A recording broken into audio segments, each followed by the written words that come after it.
Hey guys, Regina here. If you're stopping by my channel, please don't forget to hit the subscribe button so you can be alerted every time I do a video. But today's video, we're gonna talk about co-signing on an automobile loan. I'm not giving advice, I'm just sharing the information because being in the car business for 23 years, I always ask my customer if they have no credit or they have bruised credit and not bad credit, because I like to use the word bruised instead of bad. But anyway, if they have no credit or have bruised credit, always ask them first, do you have a cosigner? You know, I've had some instances where I have gone down the line in the family asking for a cosigner.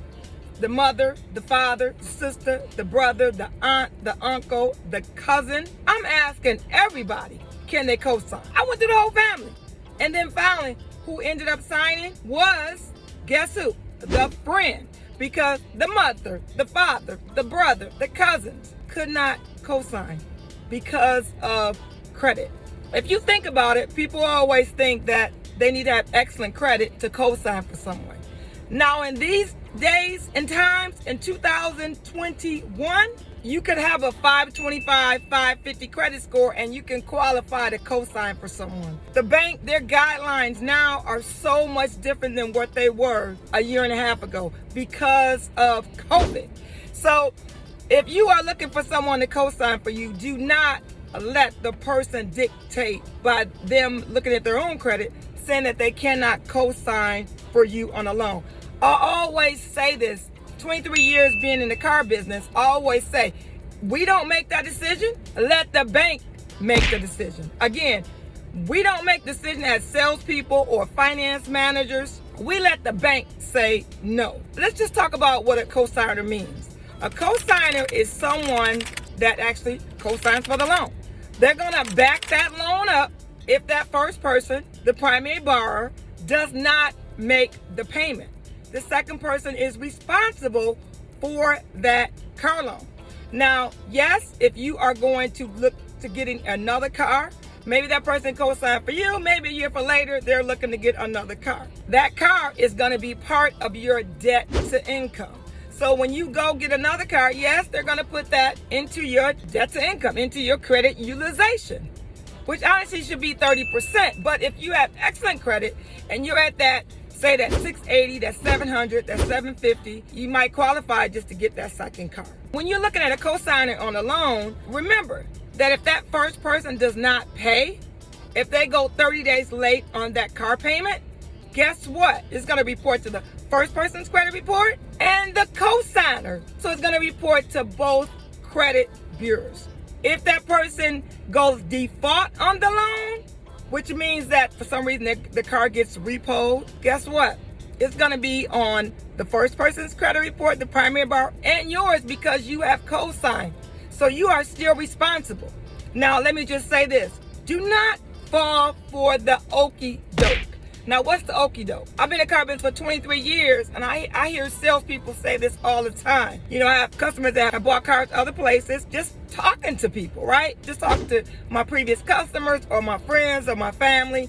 And they say, you know what? You know, I was told, you know, if I keep this loan 6 months or I keep this loan 4 months or 5 months, you know, I can just have that person taken off. Well, it's only 2 ways that a person can come off that automobile loan when you're purchasing.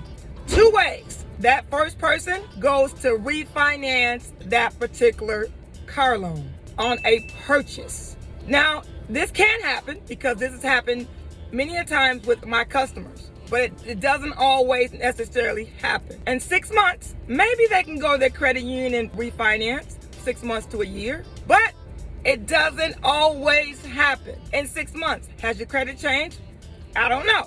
Did you pay some things off on your credit report? Did some things change on your credit report within those 6 months for you to be able to refinance and take that cosigner off? So it's a catch-22 situation.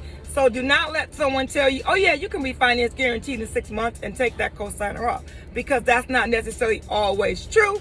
It's case-by-case basis, depends on that customer's or that person's particular credit or what has changed in 6 months. Another way a cosigner can come off is that the car is traded in. Now the car can be traded in 6 months to a year to get that cosigner off.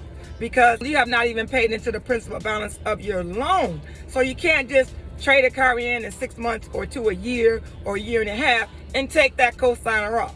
Now, let me just give you an example. If a person's trading a car a year and a half later, they had to come up with some cash. Did they come up with some cash to offset the loan to be able to trade that car in and get in something else? You think about it. I'm going to give you an example. If you have a $20,000 loan, the minute that car drives off the lot, you lose money. So think about it. 2 years later, you are looking to trade that car in. Say you have 15,000 more miles on that vehicle.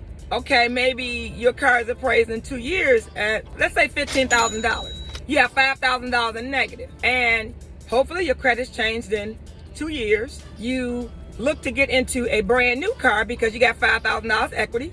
You're going to get into a brand new car. If you have a rebate of $2,000, which is going to help bury the negative, so you have $3,000 left. That's going to have to go into your next car loan, or you're going to have to come up with the cash. If it's not able to go onto your next car loan because of your credit, you're going to have to come up with some cash. That's how you're able to refinance and take someone off that particular loan.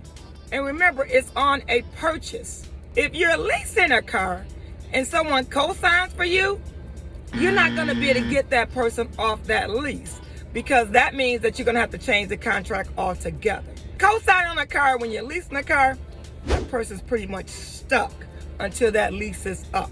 Pretty much. It could be some other ways that you can get out that lease, but I'm not going to share that on this video. But just say this. If a person co-signs on a lease, they're pretty much stuck on the lease until the lease is up. Pretty much, unless they turn in early. That's another way they could turn the lease in early and get that person off. Or if you have a 36-month lease and you want to get out, let's say you get out 30 months or 28 months or 24 months and you get out early. But remember, when you get out early out the lease, you got early lease termination. You got payments that you still owe. And where's that going to go into your next car? But again, that's another video. All right, thanks for watching, and I hope this helps when it comes to co-signing for someone. Remember, I'm not telling you what to do, but let me just give you this last hint. If you co-sign for someone, you trust them, you still want to call every month just to make sure they make that payment on time. Call the lender every month just to make sure that payment is made on time every month. All right, guys. See you on the next video.